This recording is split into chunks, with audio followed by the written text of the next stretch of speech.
बिहार विद्यालय परीक्षा समिति की तरफ से बी एस्टेट की परीक्षा के लिए नोटिफिकेशन जारी कर दिया गया है।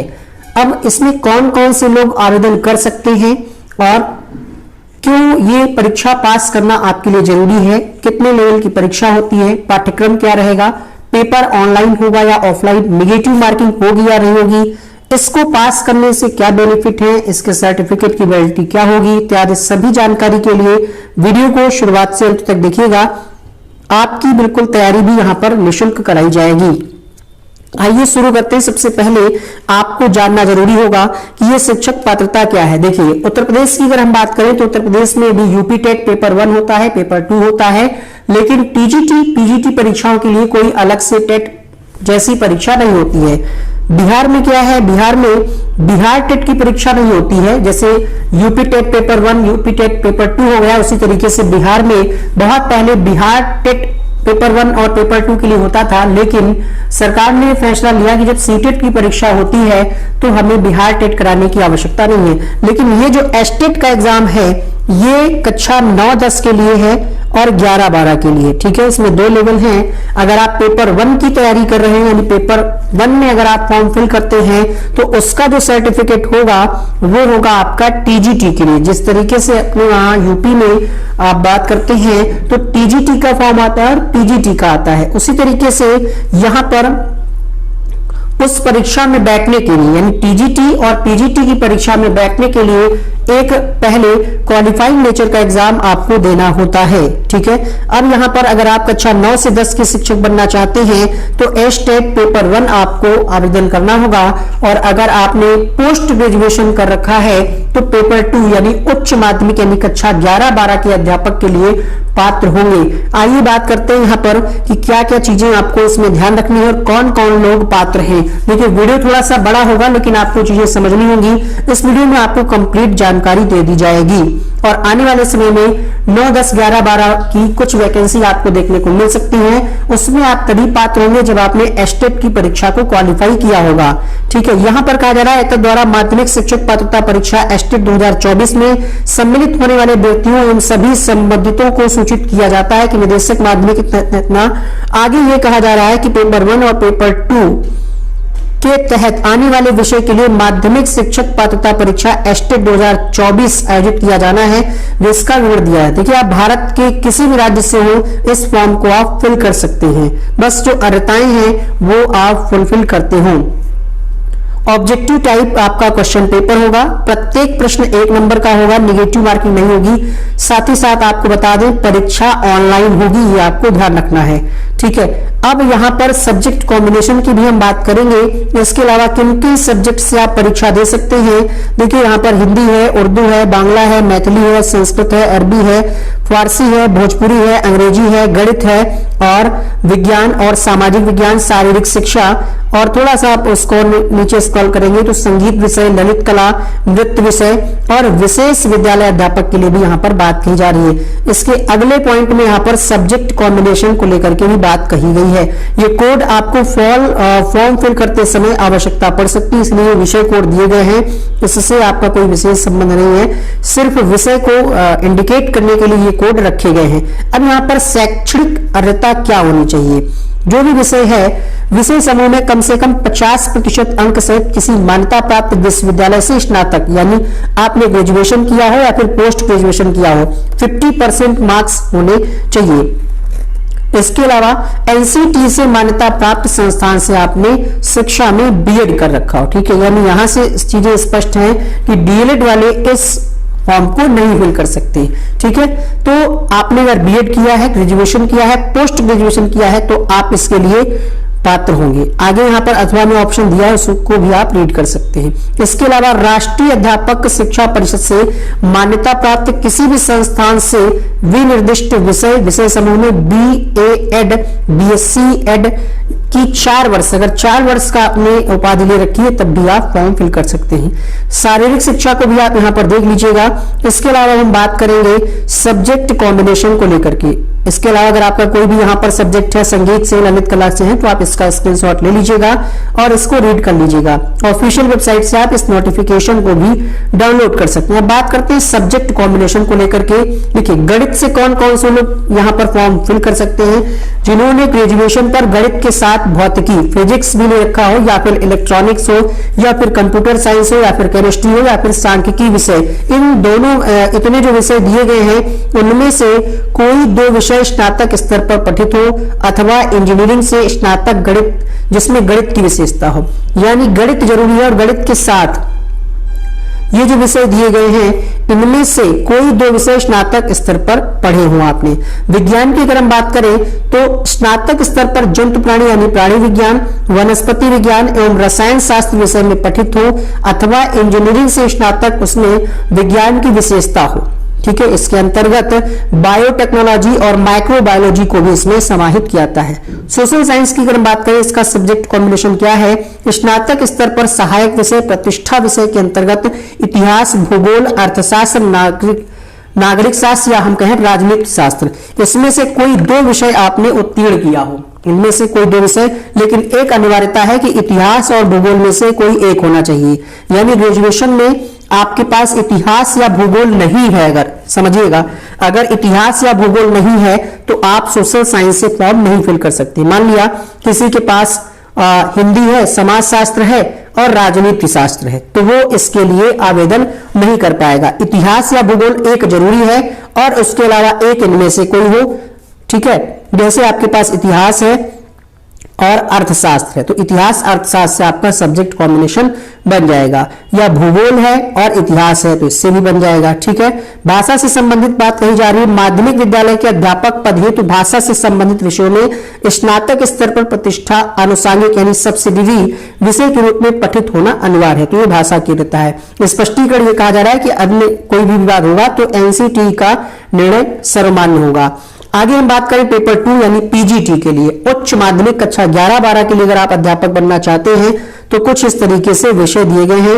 विषयों की संख्या और विषय आप यहां पर देख सकते हैं। हिंदी, उर्दू, अंग्रेजी, संस्कृत, बांग्ला, मैथिली, मगही, अरबी, फारसी, भोजपुरी, पाली, प्राकृत, गणित, भौतिक विज्ञान, रसायन शास्त्र, जंतु विज्ञान, इतिहास, भूगोल, राजनीति शास्त्र, समाज शास्त्र, अर्थशास्त्र, दर्शन शास्त्र, मनोविज्ञान, गृह विज्ञान, वनस्पति विज्ञान, वाणिज्य, कंप्यूटर साइंस। कृषि में भी यहाँ पर कुछ जिन लोगों का कृषि विषय से है, ठीक है, न्यूनतम 50% अंकों के साथ मान्यता प्राप्त विश्वविद्यालय संस्थान से अगर आपने स्नातक कर रखा है तो भी आप पात्र हैं। ठीक है, अब यहां पर भी अगर हम बात करें सब्जेक्ट का, तो आपका पोस्ट ग्रेजुएशन में वही सब्जेक्ट होना चाहिए जिससे आप फॉर्म फिल करना चाह रहे हैं। देखिए यहां पर जो सब्जेक्ट दिए हैं, जैसे पोस्ट ग्रेजुएशन में यानी पीजी आपने किया है उसमें आपका जंतु विज्ञान है तो आप इसके लिए पात्र हैं। आइए एक बार अर्हता में देख लेते हैं। कहा जा रहा है विनिर्दिष्ट विषय में कम से कम 50% अंकों से किसी मान्यता प्राप्त विश्वविद्यालय से स्नातकोत्तर उत्तीर्ण एवं एनसीटी परिषद से मान्यता प्राप्त संस्थान से बीएड यानी बीएड प्लस पोस्ट ग्रेजुएशन, किसी मान्यता प्राप्त विश्वविद्यालय से कम 45% अंकों के साथ, इसको भी आप देख लीजिएगा, अथवा में कई सारी चीजें दी गई हैं, यानी बीएड और पोस्ट ग्रेजुएशन जरूरी है।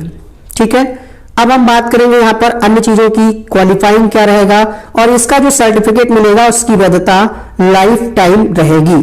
ठीक है, स्पष्टीकरण में वही चीजें लिखी हैं कि एनसीटी, और अगर आपने ग्रेजुएशन किया है, पोस्ट ग्रेजुएशन किया है, बीएड है, तो आप इन दोनों के लिए फॉर्म फिल कर सकते हैं। देखिए, माध्यमिक के तहत आने वाले विषयों के लिए राज्य के विश्वविद्यालयों में लागू स्नातक स्तरीय पाठ्यक्रम तथा पेपर 2 के तहत आने वाले विषयों के लिए राज्य के विश्वविद्यालयों में लागू स्नातक स्तरीय पाठ्यक्रम यानी पेपर का जो पाठ्यक्रम रहेगा उसके बारे में कहा जा रहा है, स्नातक लेवल का पाठ्यक्रम रहेगा। प्रश्न पत्र पैटर्न की अगर हम बात करें तो यहां पर कहा जा रहा है कि माध्यमिक शिक्षक पात्रता परीक्षा में पूछे जाने वाले प्रश्नों में 100 अंक विषय के रहेंगे जिस सब्जेक्ट से आप फॉर्म फिल कर रहे हैं, 50 अंक रहेंगे यहां पर पेडागोजी से, शिक्षण कला अन्य दक्षताओं पर आधारित होंगे। ठीक है, कुल 150 क्वेश्चन का पेपर ऑनलाइन होगा। भारत के नागरिक अगर हैं आप तो फॉर्म फिल कर सकते हैं, बाकी यहां पर कुछ नियमावली का जिक्र किया गया है।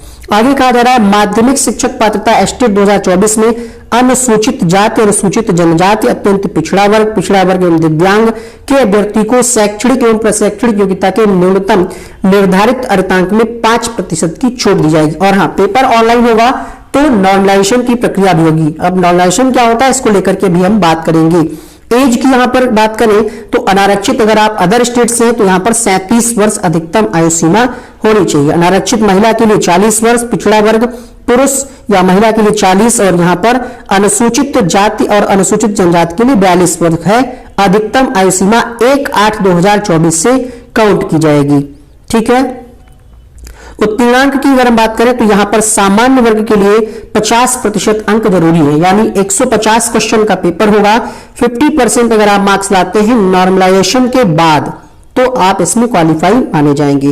पिछड़ा वर्ग के लिए 45.5, अत्यंत पिछड़ा वर्ग के लिए जो 5% का छूट है उसकी भी बात यहां पर कही जा रही है। प्रमाण पत्र की बात करें तो माध्यमिक शिक्षक पात्रता परीक्षा 2024 में पेपर 1 पेपर 2 में उत्तीर्ण सभी अभ्यर्थियों को उत्तीर्णता प्रमाण पत्र निर्गत किया जाएगा। उसकी अगर हम वैलिडिटी की बात करें तो उत्तीर्णता प्रमाण पत्र की वैधता लाइफ टाइम रहेगी। परीक्षा शुल्क की अगर हम बात करें तो सामान्य वर्ग कैटेगरी के लोगों के लिए एक पेपर के लिए अगर आप आवेदन करते हैं तो मान करके चलिएगा 1000 रुपए, भाई 960 रुपए है। 30-40 रुपए आपका फोटो अपलोड करने में, जो स्कैन करने में होता है वो लग जाएगा, और 100-200 रुपए साइबर कैफे से अगर आप फॉर्म भरते हैं वो तो लगेगा ही।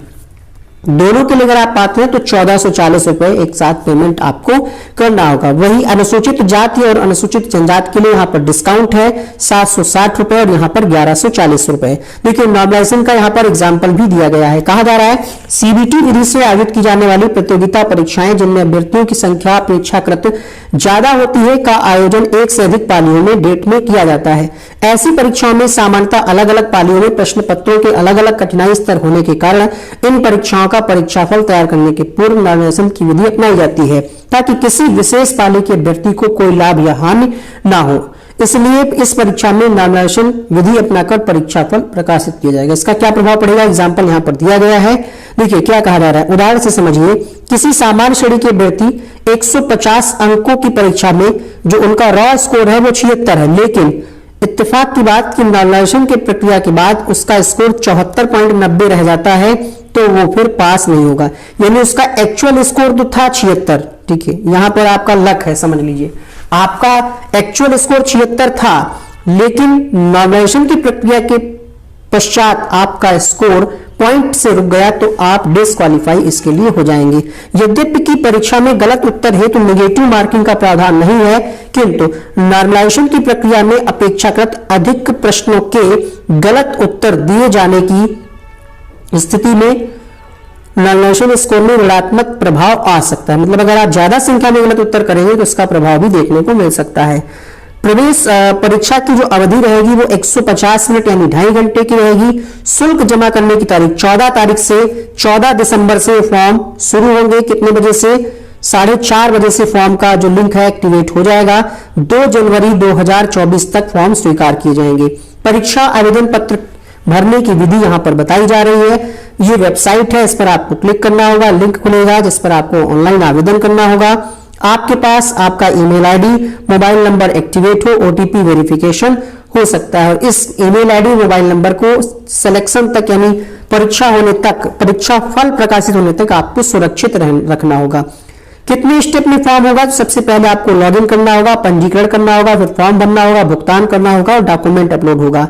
कहा जा रहा है प्रथम बार में अभ्यर्थी रजिस्टर न्यू कैंडिडेट पर क्लिक करे, तत्पश्चात रजिस्ट्रेशन का पेज खुलेगा। इसके बाद जानकारी आपको देनी होगी, फिर आपके मोबाइल नंबर पर एसएमएस के माध्यम से ओटीपी आएगा। ओटीपी रजिस्ट्रेशन की प्रक्रिया को पूर्ण करेंगे। इसके बाद कहा जा रहा है फॉर्म भरेंगे, डिटेल्स को भरेंगे, फिर आप रंगीन फोटोग्राफ और हस्ताक्षर अपलोड करेंगे जिसका साइज 20 केबी से 100 केबी तक, आयाम 3.5 बाई 4.5 सेंटीमीटर तक होना चाहिए और जो सिग्नेचर है वो 10 केबी से 50 केबी के बीच में होना चाहिए। फोटो जो है वो रिसेंट का हो, फोटोग्राफ का बैकग्राउंड सफेद अथवा हल्के रंग का हो, कैमरे के सामने का खींचा हुआ होना चाहिए। फोटोग्राफ में अभ्यर्थी की आंखें और चेहरा स्पष्ट हो। फोटो खिंचवाने के समय कोई टोपी या कोई कपड़ा, चश्मा लगा करके मत खिंचवाइएगा, ठीक है। पेमेंट के लिए डेबिट कार्ड, क्रेडिट कार्ड ये सब बताया जा रहा है। क्या क्या डॉक्यूमेंट लगेंगे ये भी आपको जानना जरूरी है, ठीक है। तो यहां पर एंटर हाँ sorry, high school, inter, graduation, मतलब जो भी अभी तक आपने करा है वो सब आप स्कैन करके रखिए। ठीक है, अगर आप कास्ट का मतलब लाभ, आरक्षण का लाभ लेना चाहते हैं तो इसके लिए कास्ट सर्टिफिकेट भी होना चाहिए। आरक्षण का दावा करने वाली विवाहित महिलाओं की जाति क्रीमिलियर रहित प्रमाण पत्र उनके पिता के नाम एवं पता से निर्गत होना चाहिए, ना कि उनके पति के नाम से। दिव्यांगता का अगर आप दावा कर रहे हैं तब भी आपके पास उसका सर्टिफिकेट होना चाहिए। ठीक है, अभ्यर्थी आवेदन पत्र भरने के पूर्व व्यू बटन को क्लिक करें, अपने द्वारा भरे गए ऑनलाइन परीक्षा आवेदन पत्र को पुनः जांच कर लें। यदि कोई त्रुटि हो तो एडिट करके सही करें, वरना सेव कर दें। यूजर आईडी को आप सेव रखेंगे, बाकी सारी जानकारी दी गई है। ठीक है, ऑनलाइन ये भी कहा जा रहा है कि खुद ही भरिएगा, और अगर कुछ भी गड़बड़ होता है तो वो रद्द कर दिया जाएगा। घोषणा पत्रों में आवेदन पत्र पर हस्ताक्षर के लिए अंग्रेजी के बड़े अक्षरों कैपिटल लेटर का प्रयोग वर्जित है। ठीक है, हस्ताक्षर जो है वो कैपिटल लेटर में नहीं करना है। यहां पर संपर्क सूत्र दिया गया किसी प्रकार की समस्या के लिए। आगे कहा जा रहा है, इस परीक्षा है तो ऑनलाइन माध्यम से आवेदन करने के इच्छुक पात्र को परामर्श दिया जाता है कि ऑनलाइन आवेदन पत्र भरने के क्रम में अपने सभी विवरणों को पूर्णतः सही भरें। अभ्यर्थी द्वारा ऑनलाइन माध्यम से भरे गए आवेदन पत्र में दिए गए विवरण युक्त प्रवेश पत्र ही निर्गत किया जाएगा। मूल प्रवेश पत्र निर्गत होने के उपरांत किसी प्रकार का कोई संशोधन नहीं होगा। तो ये सारी जानकारी आपको मिल गई होगी। अभी भी अगर आपका कोई डाउट है तो जल्दी से कमेंट करिए, वीडियो को लाइक करिए, शेयर करिए, सब्सक्राइब करिए वन डे एग्जाम स्टडी को। Thank you so much, bye bye.